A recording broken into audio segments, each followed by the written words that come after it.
Hola, espectador o espectadores.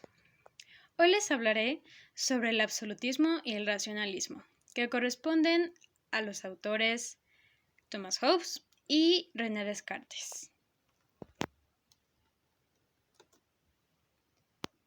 Bien, Thomas Hobbes era un filósofo inglés, que es de hecho considerado uno de los fundadores de la filosofía política moderna y es además, era teórico del absolutismo político. Como parte de sus pensamientos, aportó conceptos al liberalismo como el derecho del individuo, la igualdad natural de las personas, etc. A continuación explicaré la segunda parte de su libro más importante, Leviatán, donde se sentó las bases de la teoría contractualista, la cual habla del origen de la sociedad y el Estado como un contrato original entre los seres humanos. De las causas, generación y definición de Estado, que es la primera parte. Existen diferentes razones por las cuales los hombres no se comportan como los animales en cuanto a ver por el bien común.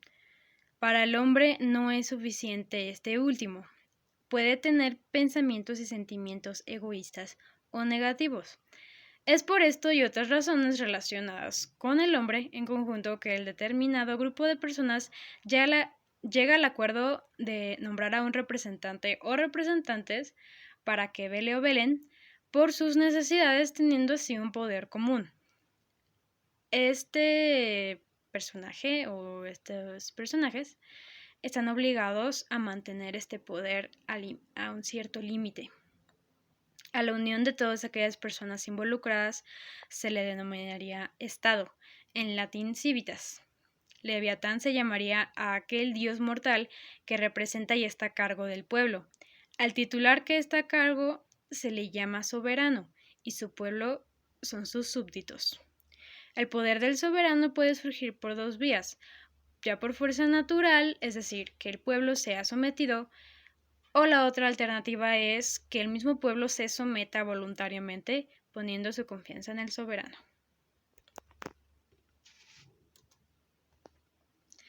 De los derechos de los soberanos por institución. Primero, no puede pretender hacer un pacto con Dios, pues esto es una clara falsedad y un acto vil e inhumano. El pacto que se hace entre soberano y súbditos es uno en conjunto y no varios por cada súbdito. Quien difiera de la mayoría de los votos de los súbditos por un soberano elegido, es decir, la minoría de súbditos, por así decirlo, que no quieren a un soberano, ni modo deberán aceptarlo. El soberano nunca ha de cometer algún daño a ninguno de sus súbditos, ni éste ha de ser acusado injustamente por ellos. Y ni siquiera pueden castigar ni dar muerte a su soberano. El soberano tiene derecho a ser juez al mismo tiempo que ejerce el poder de ser soberano. Este establece las normas de derecho de propiedad. También tiene derecho a la judicatura, es decir, arreglar controversias de alguna ley que se tenga.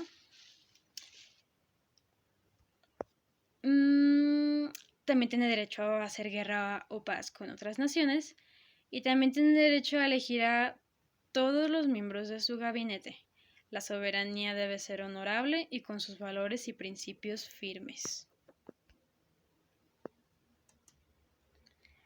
De la libertad de los súbditos. Segunda parte.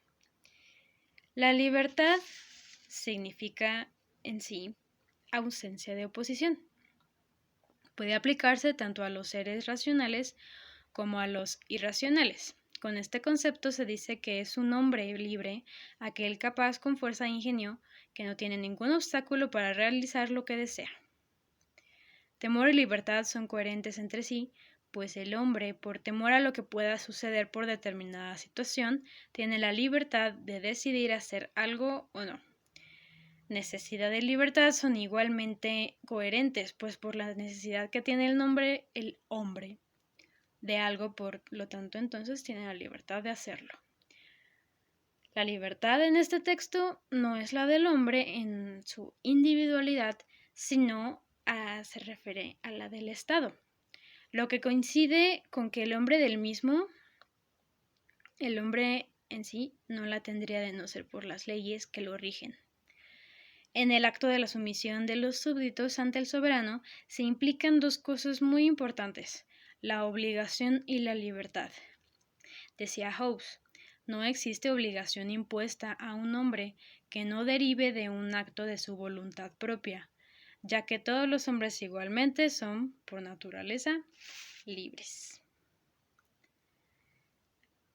Como dos puntos importantes últimos que quiero mencionar, es que nadie tiene la libertad de resistirse a la fuerza del Estado, en cuanto refiriéndonos a los súbditos. Si un súbdito tiene una controversia con su soberano, tiene su derecho a la libertad de arreglarla como si fuera con cualquier otro súbdito. Bien, de las causas que tienden a la desintegración de un Estado. Las enfermedades de un Estado, decía Hobbes. Una de ellas afirma que cada hombre es juez de las buenas y malas acciones, procediendo de las doctrinas de súbditos rebeldes. Otra doctrina que causa esto es que cualquier cosa que el hombre haga en contra de su conciencia es nada más y nada menos que un pecado. No estaba de acuerdo Hobbes con esto. Tampoco estaba de acuerdo con que las leyes estaban encima del soberano, pues equivaldría a que éste no es un soberano auténtico. Otra doctrina dice que el poder del soberano puede ser dividido. Hobbes opina que esto no es nada más que disolverlo porque los poderes divididos se destruyen mutuamente. Existen enfermedades del Estado que no son muy grandes, pero deben ser observadas cuidadosamente. Está, por ejemplo, la difícil y necesaria al mismo tiempo recaudación de dinero y que la sociedad acepte esto. La popularidad de un súbdito potente es peligroso, pues es propenso a evitar la obediencia de las leyes. Por último, se puede añadir la ambición insaciable de dominar y conquistar territorios externos al Estado, lo que esto mal consolidado puede convertirse en una carga, así como también a la letargia de la comunidad. Bien, hemos terminado con Thomas Hobbes. Ahora pasaré a hablar sobre el filósofo René Descartes, el cual también era matemático y físico francés, y es además considerado padre de la filosofía moderna, así como también miembro de la revolución científica. Su método filosófico y científico está caracterizado por la ruptura de la escolástica de las universidades. Su declaración filosófica más reconocida es pienso, luego existo. Bien, el discurso del método, que es lo que expuso él. La primera parte de este texto empieza con que en el buen sentido o la razón es natural en todo hombre. La diversidad de opiniones no significa que unos sean más razonables que otros, sino que cada uno dirige sus propios pensamientos hacia diferentes caminos y no todos consideramos las mismas variables. Además, el propósito de Descartes en ese texto es exponer la manera en cómo el autor, o sea, él mismo, ha aplicado su método para dirigir su propia razón. Durante la niñez, Descartes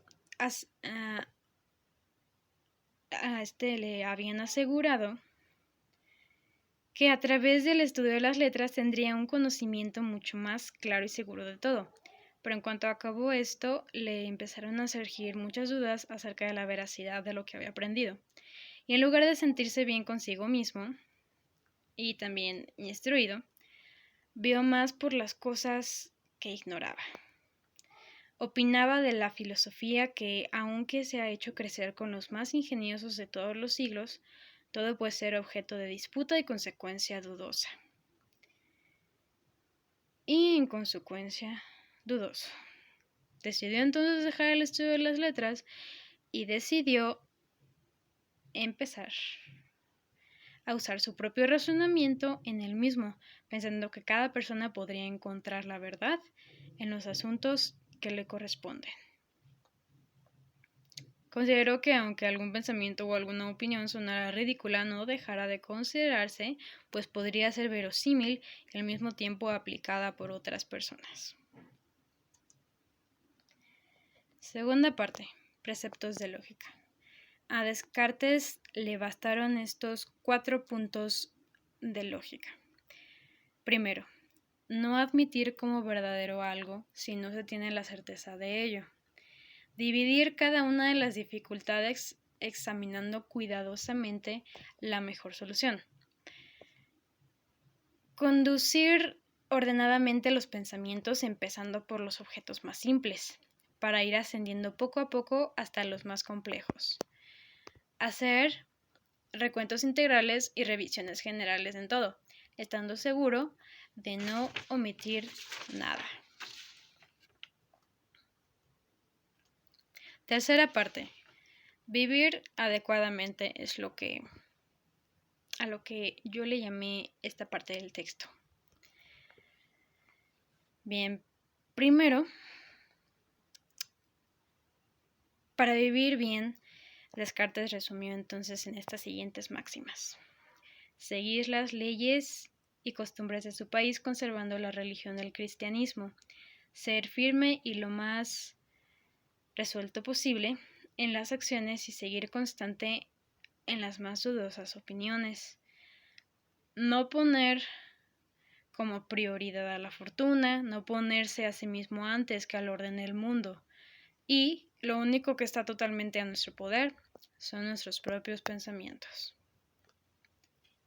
Cuarta parte. Meditaciones. Decía Descartes, el alma por la cual yo soy lo que soy, enteramente distinta del cuerpo y hasta más fácil de conocer que éste, y aunque el cuerpo no fuese, el alma no dejaría de ser cuanto es. Es decir, el alma siempre estará presente, no importando si está dentro de un cuerpo o no. Para constar como verdadera su opinión acerca de esto fue cuando llegó a su frase pienso, luego existo. Nuestros pensamientos no pueden ser perfectos porque nosotros mismos no somos perfectos, solo Dios es perfecto. Cuando estamos dormidos, nuestros razonamientos no son enteros ni evidentes. Por eso, si queremos llegar a una verdad, infaliblemente debemos estar despiertos. Es lo que decía Descartes. Y bien, bueno, muchas gracias espectadores por ver este video acerca de nuestros queridos filósofos Thomas Hobbes y René Descartes con el absolutismo y el racionalismo.